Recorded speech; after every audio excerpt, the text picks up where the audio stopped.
भारतीय cricket team ने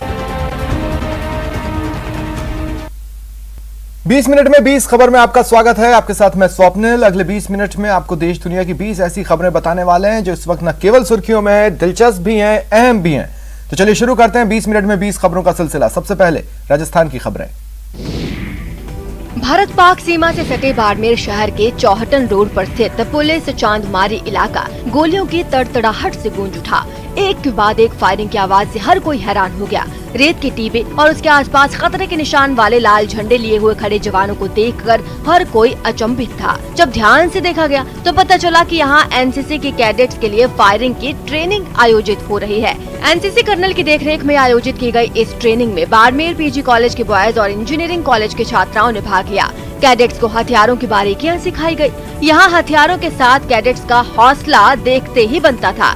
girls cadets के मुताबिक कॉलेजी तालीम में एनसीसी की वजह से खाकी पहनने का गौरव मिलने के बाद हथियारों को सीखने का अनुभव बेहद रोमांचित करने वाला रहा। एनसीसी का जो मोटो है यूनिटी एंड डिसिप्लिन, तो यहाँ पे हम लोगों ने एक यूनिटी देखी कि हाँ सब एक दूसरे की बात को समझ रहे थे और बिना कहे एक मैनेजमेंट सिस्टम पूरा चल रहा था। डिसिप्लिन के साथ अपनी यूनिफॉर्म को लेके अपने आप को एक गर्वित महसूस करना वो सीखा। और आज हमारा 4th डे है, हम सुबह से आए हुए हैं यहाँ, हम लोगों ने आज फायरिंग का सीखा है।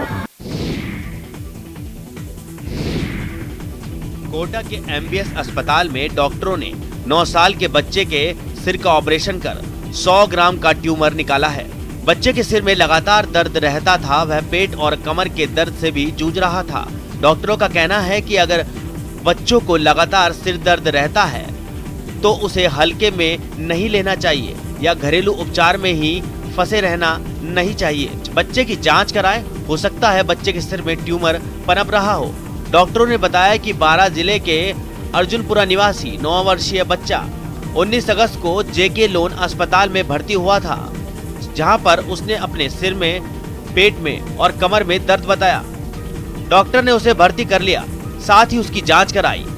तब उसके सिर में बाईं तरफ एक बड़ी गांठ होना सामने आया। इसके बाद बच्चे को एमबीएस अस्पताल में न्यूरो सर्जरी विभाग में रेफर कर दिया गया। एमबीएस अस्पताल में न्यूरो सर्जरी विभाग के अध्यक्ष डॉक्टर SN गौतम ने मरीज के परिजनों को ऑपरेशन की सलाह दी। इसके बाद बच्चे का ऑपरेशन किया गया। बच्चा अब नॉर्मल है। कोरोना काल में संक्रमण से बचाव और रोकथाम के लिए व्यायाम और योग की सलाह दी जाती है और इस पर लोग धीरे धीरे अमल भी कर रहे हैं। इसी सोच को लेकर चित्तौड़गढ़ के विधायक चंद्रभान सिंह आख्या ने एक नई मुहिम शुरू की, जिसमें शहर के युवा और बीजेपी के पदाधिकारी मिलकर शहर को स्वस्थ बनाने की दिशा में काम कर रहे हैं। ये तभी संभव है जब लोगों की आदत में व्यायाम शामिल हो जाए। इसे लेकर एक पखवाड़े पूर्व विधायक चंद्रभान सिंह ने इंदिरा गांधी स्टेडियम में मॉर्निंग वॉक और व्यायाम करना शुरू किया। महज एक पखवाड़े में ही 100 से ज्यादा लोग विधायक की इस मुहिम से जुड़ गए। विधायक रोज सुबह 5 बजे उठकर इंदिरा गांधी स्टेडियम पहुंचते हैं। पैदल चाल से शुरू होकर दौड़ और उसके बाद योग पर आकर व्यायाम का 1-1.5 घंटे का चरण पूरा होता है, जिसमें सभी बढ़ चढ़ कर हिस्सा लेते हैं। शहर के सब लोगों की इच्छा थी कि हम स्टेडियम में घूमें। लोग घूमते तो सब हैं, डेली योगा भी करते हैं, सब तरह घूमते भी हैं, पर एक साथ घूमने से अपने विचारों की अभिव्यक्ति भी होती है और एक साथ घूमने से एक मोटिवेट भी होते हैं। जयपुर की एक आर्किटेक्ट जोड़ी वो कमाल कर रही है जिसके बारे में आम आदमी सोच भी नहीं सकता। ये जोड़ी कागज से मकान से लेकर दुकान तक बना रही है और अब फर्नीचर भी तैयार कर रही है। दिखावटी नहीं, इस्तेमाल करने लायक। लेकिन फिलहाल बात इनकी नई क्रिएटिविटी की है। जी हाँ, पिछले कुछ समय से ये जोड़ी कागज के फर्नीचर बनाकर अपनी सलाहियत का डंका बजा रही है। जयपुर के अभिमन्यु और शिल्पी दोनों कागज के फर्नीचर बनाते हैं और इनकी उम्र 5 से 10 साल तक होती है। इसके अलावा ये इको फ्रेंडली भी होते हैं। 5 to 10 years इसकी लाइफ है। अगर हम इसको इंटेंशनली पेपर कटर लेके या पानी में उसको डबोएंगे नहीं या फिर पेपर कटर से उसको कट नहीं करेंगे तो इसमें कुछ नहीं होने वाला, because it is basically the play of honeycomb cells, जिससे उसकी स्ट्रेंथ होती है। इनके बनाए प्रोडक्ट्स की देश विदेश में खासी डिमांड रहती है। इससे पहले आर्किटेक्ट जोड़ी का बनाया गया कागज का मकान भी सुर्खियों में रहा है। हनीकॉम्ब पैनल से बने घर भूकंप में भी बहुत सुरक्षित रहते हैं। कोरोना के समय में भी इन्होंने कोविड बेड बनाए हैं। अजमेर जिले के सावर कस्बे की रहने वाली सिलिस्ती करूरिया अब फिल्मों और टीवी सीरियल की स्क्रिप्ट लिखेंगी। सिलिस्ती के यहाँ तक पहुँचने की कहानी एकदम फिल्मी है। वैसे एक समय सिलिस्ती को अपनी लिखी कहानियों और कविताएं करियर में बाधा लगती थी।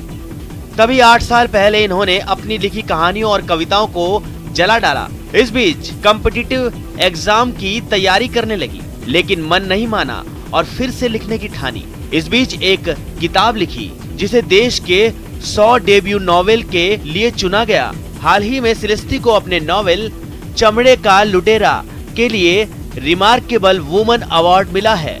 वनस्थली विद्यापीठ से माइक्रोबायोलॉजी में पीएचडी कर रही सिलिस्ती के लिखे गए नॉवेल ने कई अवार्ड जीते। हाल ही में इन्हें अपने नॉवेल चमड़े का लुटेरा के लिए रिमार्केबल वुमन अवार्ड से नवाजा गया है। इसका जो लिखने का था हुनर, उसको इसने बरकरार रखा और नॉवेल लिखी इसने चमड़े का लुटेरा। और जब पहली बार जब इसको पब्लिश हुई तो हमें पता ही नहीं चला। और अब देख लेते हैं कुछ अन्य राज्यों की खबरें। अस्पताल के बिस्तर पर पड़े इस घायल पर तरस मत खाइए। ये वो शातिर है जिसकी यूपी पुलिस को अरसे से तलाश थी। मिली जानकारी के मुताबिक माल गोदाम रोड पर उस समय पुलिस और बदमाशों की आमने सामने भिड़ंत हो गई, जब वांछित अपराधियों की धरपकड़ के लिए कोतवाली पुलिस तैनात थी। सूचना के आधार पर कार्रवाई करते हुए पुलिस ने बदमाशों की घेराबंदी करते हुए उन्हें सरेंडर करने के लिए कहा, जिस पर बदमाश फायरिंग करने लगे। पुलिस की एक गोली एक शातिर बदमाश के पैर में लगी, जिससे वो मौके पर ही गिर गया। सूत्रों से जानकारी मिली है कि पुलिस ने इन बदमाशों के कब्जे से 45 लाख के आसपास की नकदी बरामद की है। एसएसपी गौरव ग्रोवर ने बताया कि मुठभेड़ में घायल बदमाश अरविंद 1 लाख का इनामी है। अरविंद ने 16 अगस्त को अपने साथियों के साथ मिलकर दिन दहाड़े कारोबारी से लूट की वारदात को अंजाम दिया था। अपराधियों द्वारा पुलिस के ऊपर फायर किया गया। जवाबी फायर ने पुलिस ने भी आत्मरक्षार्थ फायर किया, जिसमें एक अपराधी के पैर में सावधानी हटी, दुर्घटना घटी। जी हाँ, लापरवाही से सड़क दुर्घटनाएं होती रहती हैं। भागदौड़ भरी जिंदगी में अधिकांश लोग सड़कों पर जल्दबाजी में रहते हैं, नियमों का मखौल उड़ाते हैं और हादसे का शिकार होते हैं। गिरिडीह के निमिया घाट में कुछ ऐसा ही हुआ। जी हाँ, हादसे का शिकार ट्रक और आसपास खड़ी भीड़। लेकिन मामला बस इतना भर नहीं है। यहाँ बेकाबू ट्रक सड़क छोड़कर 2 घरों में घुस गया। इससे दोनों मकानों का अगला हिस्सा बुरी तरह क्षतिग्रस्त हो गया। वहीं ट्रक ड्राइवर फरार हो गया। गनीमत ये रही कि इस घटना में किसी की जान नहीं गई है। हादसे के वक्त लोग घर के भीतर ही सो रहे थे। मिली जानकारी के मुताबिक निमिया घाट थाना क्षेत्र के लक्ष्मण टुंडा गांव में रात के अंधेरे में ट्रक 2 घरों में घुस गया, जिससे घर में रखे सामान और बाइक भी बुरी तरह क्षतिग्रस्त हो गई। हालांकि इस घटना में परिवार वाले बाल बाल बचे। हाँ, 2 लोग जरूर घायल बताए जा रहे हैं। कोरोना वायरस की गंभीरता को देखते हुए रेलवे ने अब ट्रेनों की सुरक्षा बढ़ाने के लिए यूवी लाइट के जरिए सैनिटाइजेशन की शुरुआत कर दी है। राजधानी दिल्ली में शताब्दी एक्सप्रेस में सबसे पहले इसका इस्तेमाल हुआ, जहां प्लेन की तर्ज पर यूवी लाइट से पूरे रेलवे कोच को डिसइंफेक्ट किया गया। इसकी खास बात ये थी कि ये पूरी तरह रिमोट से चलाई जाने वाली मशीन बताई गई। चूंकि यूवी किरणें इंसान के लिए हानिकारक हैं, इसलिए इसका रिमोट कंट्रोल बनाया गया। ये मशीन अपने खास डिजाइन की वजह से बहुत कम जगह पर भी आसानी से जा सकेगी। फिलहाल इसका इस्तेमाल 2 शताब्दी एक्सप्रेस में किया जाएगा। ये मशीन 7 फीट तक अपने हाथों को फैला सकती है और इसके इस्तेमाल करने का तरीका भी काफी आसान है। यूवी लाइट का प्रयोग एयरक्राफ्ट को सैनिटाइज करने में किया जाता है। दावा किया जा रहा है कि इसके जरिए सिर्फ 45 सेकेंड में पूरे रेलवे कोच को सैनिटाइज किया जा सकेगा। कोरोना की तीसरी लहर में बच्चों की अधिक प्रभावित होने की आशंका को देखते हुए केंद्र और प्रदेश सरकार इससे निपटने की तैयारी में जुट गई है। इसे लेकर विशेषज्ञों ने दिशा निर्देश जारी कर दिए हैं। इसको लेकर यूपी के हरदोई में भी सभी तैयारियां पूरी कर ली गई हैं। अब तीसरी लहर में बच्चों के संक्रमित होने का खतरा है, जिसकी तैयारी पूरी कर ली गई है। सीएमओ डॉक्टर सूर्यमणि त्रिपाठी के मुताबिक जिले में संभावित संक्रमण को लेकर स्वास्थ्य विभाग सभी व्यवस्थाओं के साथ लैस है। अगर कहीं भी इस प्रकार की दिक्कत आई तो उस खतरे से निपटने में स्वास्थ्य विभाग सक्षम है। जिला अस्पताल में 50 बेड का पीकू वार्ड बनाया गया है। 100 शैय्या हॉस्पिटल में 10 बेड का पीकू वार्ड बनाया गया है। इसके साथ ही इसी 100 शैय्या हॉस्पिटल में 18 बेड का STU वार्ड भी बनाया गया है। सीएमओ के मुताबिक न सिर्फ कोरोना बल्कि हर रोग से निपटने की पूरी तैयारी है। CSC लेवल पे भी और डिस्ट्रिक्ट हॉस्पिटल लेवल पे भी इसके बेड्स बढ़ा लिए गए हैं। डेंगू के लिए वार्ड बनाए गए हैं जो मच्छरदानी युक्त है। CSCs पे भी यही व्यवस्था है। कोविड से बचने का तरीका है आसान है, लगवा लें टीका है। जी हाँ, टीके के प्रति कितना जागरूक हैं ये तस्वीर बयां कर रही है। रेलवे स्टेशन पर कोरोना का टीका लेने के लिए लोग सुबह 4 बजे से ही कतार में लगने शुरू हो जाते हैं ताकि उन्हें जानलेवा वायरस से लड़ने का अचूक अमोघ अस्त्र मिल जाए। जहां लोग पानी बोतल, थैला, ईंट तो कोई चप्पल कतार में रखकर अपनी बारी का इंतजार करता है और अपनी बारी पर टीका लगवाता है। तो कोई थैला रखा गया है तो वही कहीं ईंट रखी गई है। ये आप सोचते होंगे कि आखिर ये किस में रखा गया है, तो जी हाँ, ये रखा गया है। यहाँ पे सिवान स्टेशन पे वैक्सीनेशन का कार्य चलता है। डॉक्टरों और साइंसदानों ने अपनी जान पर खेलकर ये वैक्सीन, ये टीका इजाद किया है ताकि इंसानी नस्ल को बचाया जा सके। और हाँ, आप खुद ही नहीं बल्कि दूसरों को भी टीका लगाने के लिए कन्विंस कीजिए। आपके अपने महफूज रहेंगे। उत्तर प्रदेश के रामपुर में प्रशासन ने अवैध कब्जे के खिलाफ बड़ी कार्रवाई की और सरकारी जमीन पर बने कई मकानों को तोड़ दिया। प्रशासन के मुताबिक ये कार्रवाई हाईकोर्ट के आदेश पर हुई, जिसके लिए प्रशासन की टीम पूरे दलबल के साथ रायपुर गांव पहुंची और उसने खुदाई करने वाली 2 मशीनों की मदद से सरकारी जमीन पर बने इन मकानों को एक एक कर ढा दिया। जिस समय कार्रवाई की गई वहां इन मकानों में रहने वाले लोग भी मौजूद रहे, जो अपने आशियानों को उजड़ता देख मायूस हो गए। प्रशासन के अधिकारियों ने कहा कि कार्रवाई से पहले नोटिस दिया गया था, लेकिन जब इन लोगों ने खुद से कब्जा नहीं हटाया तो ये एक्शन ले लिया गया। कुछ घंटे चली इस कार्रवाई के बाद सरकारी जमीन पर मलबे का ढेर नजर आया, जिसे ले जाने के लिए वहां एक डंपर भी मंगाया गया। साथ ही अवैध कब्जा हटाते वक्त कोई हंगामा और विरोध ना हो, इसके लिए वहां पुलिस की तैनाती भी दिखी। उत्तर प्रदेश के अयोध्या में SDRF के जवानों की मुस्तैदी ने एक लड़के की जान बचा ली, जहां सरयू नदी में 17 साल का एक लड़का नहाते वक्त डूब रहा था। लड़के को डूबते देख उसके परिवार वाले दहशत में आ गए। गनीमत थी कि वहां SDRF की टीम पहले से तैनात थी, जिसने तुरंत एक्शन लेते हुए वहां नाव भेजी और जवान ने उसे बचाने के लिए फौरन टायर के साथ छलांग लगा दी। लड़का पानी में पूरी तरह डूब गया था। उसे निकालने में SDRF के जवान को काफी मशक्कत करनी पड़ी, जिसे देखते हुए एक और शख्स उसकी मदद के लिए पानी में कूद गया। जब उस लड़के को नदी से बाहर निकाला तो वो बेसुध हो गया, जिसके बाद उसे उठाकर घाट तक ले जाया गया। युवक के सही सलामत बचने के बाद उसके परिवार वालों ने चैन की सांस ली। बताया जाता है कि 17 साल का आदित्य अपने परिवार के साथ सरयू नदी में नहाने आया था। नदी में उफान होने की वजह से वो हादसे का शिकार हो गया। MP के बुरहानपुर की इंदिरा कॉलोनी में बगीचे के जगह सामुदायिक भवन निर्माण करने के मामले में जबलपुर हाईकोर्ट ने निर्माण हटाकर दोबारा बगीचा विकसित करने का फैसला सुनाया है। कोर्ट ने जनहित याचिका की सुनवाई करते हुए 2 महीने के भीतर आदेश का पालन करने के लिए नगर निगम बुरहानपुर को आदेश दिया है। साथ ही समय सीमा में आदेश का पालन हो, इसका जिम्मा बुरहानपुर कलेक्टर को दिया है। फैसला आने के बाद महिला कांग्रेस की पूर्व जिला अध्यक्ष प्रीति सिंह राठौर ने कहा कि फैसला देर से आया, लेकिन सत्य की जीत हुई है।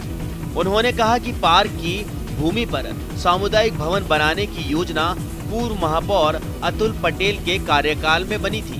बहुत लंबी लड़ाई लड़ी गई है, कई दलीलें जो यहाँ पर इसमें दी गई है और 10 साल बाद आज वो डिसीजन आया। तो मैं माननीय न्यायमूर्ति साहब जस्टिस मोहम्मद रफीक साहब को और जस्टिस विजय कुमार शुक्ला साहब को मैं यहाँ पे सैल्यूट करती हूँ। वैसे खिलाड़ियों के जिस हुनर पर आप मुग्ध हैं, वो तो बस शुरुआत है। तस्वीरें झारखंड के सिमडेगा की है, जहां राष्ट्रीय खेल का डंका बजता है। वैसे शुरुआती दौर से ही खेलों की दुनिया में झारखंड परचम लहराता रहा है। खास बात ये भी है कि यहाँ के खिलाड़ियों ने संसाधन सुविधाओं के बगैर केवल जज्बे के दम पर देश और दुनिया में अपना परचम लहराया है। राष्ट्रीय खेल हॉकी के लिए तो झारखंड की धरती सबसे बड़ी नर्सरी साबित होती रही है। राजधानी रांची के करीब 150 किलोमीटर दूर सिमडेगा दशकों से राष्ट्रीय खेल हॉकी का परचम लहराता रहा है। सिमडेगा में खेल के माहौल को देखकर ऐसा लगता है जैसे आप किसी ऐसे इलाके में हैं जो न सिर्फ हॉकी खेलता है बल्कि हॉकी की ही बातें करता है और हॉकी को ही जीता है। यहाँ का SS बालिका स्कूल हॉकी सेंटर के रूप में चर्चित है। 2008 से हॉकी कोच प्रतिमा बारवा खेल प्रतिभाओं को तराश रही हैं। भारतीय सेना ने पुंछ के गांव गुलपुर में मेगा T20 क्रिकेट प्रतियोगिता का शुभारंभ कराया। इसमें ग्रामीण क्षेत्रों की 20 टीमें भाग ले रही हैं। उद्घाटन समारोह में बड़ी संख्या में खिलाड़ियों, खेल प्रेमियों और ग्रामीणों ने भाग लिया। सेना के गुलपुर बटालियन के कमांडिंग ऑफिसर ने उद्घाटन समारोह की अध्यक्षता की, जबकि कर्नाटक रणजी ट्रॉफी टीम के कोच और 2011 से 2017 तक बेंगलोर रॉयल चैलेंजर्स के खिलाड़ी रहे श्रीनाथ अरविंद मुख्य अतिथि रहे। श्रीनाथ अरविंद ने भारत पाकिस्तान नियंत्रण रेखा पर स्थित गांव में इस प्रकार की प्रतियोगिता आयोजित कराए जाने और नियंत्रण रेखा के ग्रामीण क्षेत्रों के खिलाड़ियों से मिलने का अवसर प्रदान किए जाने पर प्रसन्नता जताई। मैं बहुत खुश हूँ, आर्मी की तरफ से यहाँ तक आया था और एक ऐसा वाला टैलेंट देखने मिले, मेरे को बहुत खुश हो रहा हूँ, क्योंकि ऐसा वाला टैलेंट कभी भी नहीं मिलता है। रॉ टैलेंट बोलते हैं ना हम लोग, रूरल टैलेंट बोलते हैं, तो उसके हिसाब से आर्मी वाले ने एक अच्छा काम किया है। भारतीय सेना का क्रिकेट प्रतियोगिता का आयोजन कराना नया नहीं है। ऐसे आयोजनों का मकसद आवाम और सेना के बीच पहले से मौजूद सौहार्दपूर्ण संबंधों का निर्माण करना होता है। पेड़ पर लदे इस फल को आप में से कई लोग नहीं जानते होंगे, लेकिन ये स्वाद और सेहत का खजाना है। नाम है अखरोट। एक और जहां वॉलनट खाने में बहुत टेस्टी लगता है, तो वहीं दूसरी ओर दिमाग के लिए भी बहुत फायदेमंद होता है। अखरोट फाइबर, विटामिन, कार्बोहाइड्रेट, प्रोटीन और आयरन से भरपूर होता है, पर अखरोट उगाने वाले जम्मू कश्मीर के किसान परेशान हैं। भरपूर फसल के बाद भी इन्हें अपना मेहनताना नहीं मिलता। बिचौलिए इनके खून पसीने से तैयार फसल को मुंहमांगी कीमत पर बेचकर मालामाल हो रहे हैं, जबकि इनकी हालत सुधरने का नाम नहीं ले रही। उधमपुर में पंचारी इलाके के किसान अखरोट की बढ़िया पैदावार होने के बाद प्रशासन से उनके उत्पाद को बेचने में मदद चाहते हैं। अच्छा कोई रेट नहीं मिल पाता, मेहनत भी करते हैं हमारे लोग, हमारे साथ 4-5 बंदे काम भी कर रहे हैं। थोड़ा रेट का ऐसे ही है और अखरोट हो गया, अच्छा क्वालिटी मिल रही है यहाँ पे। और अब देख लेते हैं कुछ अंतर्राष्ट्रीय खबरें। दक्षिण अमेरिकी देश कोलंबिया की नौसेना ने ड्रग्स की तस्करी करने वाली एक पनडुब्बी को पकड़ा। वहां की नौसेना ने जानकारी दी कि पनडुब्बी से करीब 1.8 टन कोकीन मिली, जिसे उसने समंदर की लहरों के बीच धर दबोचा। कोलंबिया की नौसेना के जवानों को हरे रंग की ये पनडुब्बी समंदर के बीच तेजी से आगे बढ़ती दिखी, जिसके बाद उन्होंने उसका पीछा किया और कोकीन ले जा रही पनडुब्बी को चारों ओर से घेर लिया। उन्होंने जब इस पनडुब्बी को पकड़ा तो शायद उन्हें इस बात का अंदाजा नहीं था कि उसमें इतनी ज्यादा कोकीन होगी। जब पनडुब्बी में रखे काले पैकेट निकालने शुरू किए तो वो निकालते ही रह गए, और जब पैकेट खुले तो निकला कोकीन नाम का जहर। दक्षिण अमेरिकी देश कोलंबिया दुनिया भर में ड्रग्स की तस्करी के लिए बदनाम है और वहां की नौसेना समंदर के रास्ते होने वाली ड्रग्स तस्करी को रोकने में जी जान से जुटी हुई है। इस साल उसने 21 ऐसी ही पनडुब्बियां पकड़ी हैं, जिनसे करीब 27 टन कोकीन मिली। अमेरिका की कैलिफोर्निया में लगी आग को बुझाने की कोशिशें रंग लाई, जहां लंबे वक्त से जल रहे जंगलों की आग पर काफी हद तक काबू पा लिया गया है। ये कवायद कई दिनों से जारी थी। दमकल कर्मियों ने आग बुझाने की कोशिश लगातार जारी रखी। फायर ब्रिगेड के कर्मचारी सुलगते पेड़ों की आग बुझाते नजर आए। वे लोग पानी की मोटी धार से जंगल के एक बड़े इलाके को आग की कैद से छुड़ाने की कोशिश करते दिखे। इसके लिए प्रशासन ने कई टीमों की तैनाती की है, जो एक कतार में जंगल के ऊंचे नीचे इलाकों तक पहुंचे और वहां लगी आग को बुझाने के लिए जरूरी सामान भी अपने साथ लेकर आए। कई दिनों से लगी इस आग ने जंगल को तो बख्श दिया, लेकिन अपने पीछे बर्बादी के ऐसे निशान छोड़ गई जिन्हें भूल पाना आसान नहीं। इंसानी बस्तियां शमशान में तब्दील हो गईं, लोगों से गुलजार रहने वाले इलाकों में सन्नाटा पसर गया और हर जगह सिर्फ राख ही राख नजर आ रही है। दक्षिण अमेरिकी देश बोलिविया से आग की हैरान करने वाली तस्वीरें सामने आई। वहां जंगलों में लगी आग ने हाईवे का रुख कर लिया, जिसके बाद हालात डरावने हो गए और सड़क पर चलने वाले लोगों के लिए ये आग कुछ जगहों पर जान की दुश्मन बन गई। चलती कार से बनाए गए एक वीडियो में दिखा कि हाईवे के किनारे कई किलोमीटर तक धू धू कर पेड़ पौधे जल गए। एक जगह तो एकदम से इतनी आग धधक उठी कि एक मोटरसाइकिल सवार को रास्ता बदलना पड़ गया। हाईवे के किनारे मौजूद झाड़ियों से निकले काले धुएं ने सारे इलाके पर कब्जा कर लिया। एक जगह से तो इतना धुआं उठा मानो किसी ने तेल के कंटेनर को आग के हवाले कर दिया हो। वहीं जंगली इलाकों का हाल तो और भी बुरा नजर आया।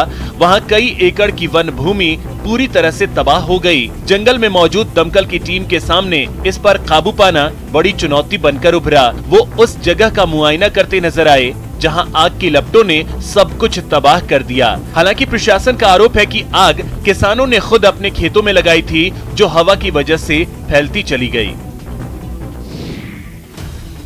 दक्षिण अमेरिकी देश बोलिविया से हैरान करने वाली कुछ तस्वीरें सामने आई हैं, जहां 21,000 फीट की ऊंचाई पर एक जोड़े ने शादी की। बताया जाता है कि इस ऊंचाई पर पहुंचने के लिए उन लोगों ने 3 दिन तक चढ़ाई की और शादी की रस्मों को पूरा करने के लिए इलिमानी पर्वत पर पहुंचे। ये पहाड़ पश्चिमी बोलिविया के कार्दियेरा रियल का सबसे ऊंचा पहाड़ है, जहां फिलहाल इतना ही। नमस्कार।